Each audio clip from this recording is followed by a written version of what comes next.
So Ben Shapiro has been a lot of hot water lately. Basically, he's getting flack from the right, saying, criticizing over his unwavering or uncritical stances on Israel. But there's another issue. He stepped in it again, I guess. He said something interesting. He was on a podcast and he somebody asked him about pocketbook issues or how the Democrats are winning on affordability. He just basically said, I mean, he just took the most basic conservative line. Hey, if you can't afford it, move out of New York, that type of thing. It's a typical conservative talking point. I don't see what the big deal is. However, I did look into this, and then from 100 years ago, Americans used to move a lot more, and now we slowed down. We slowed down by 50%. Back in the day, 20% of people, 1 in 5 people, used to move every year. Now it's 10%, so it's down by half. The major reason is, well, America is aging, so older people move less.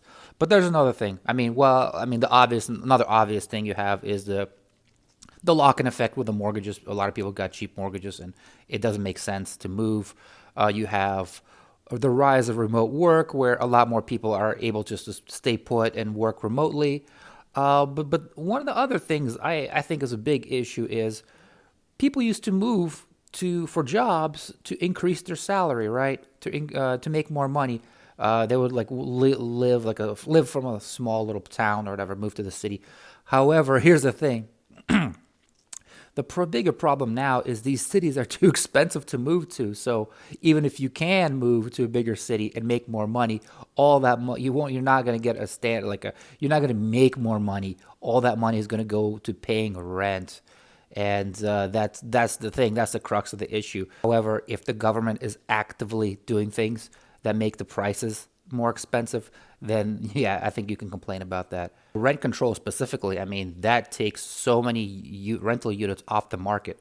Like, what do I mean by that? Like, I bet there's a ton of units in New York and in LA where people don't even live in them. They got this cheap unit from a long time ago. And I know a guy that lives with his girlfriend in Miami, but still has a very, very cheap apartment in a very hip neighborhood of Los Angeles just to keep his bike and his records. And why not? Why would he's just only paying like $1,000 for it? Why would he give it up?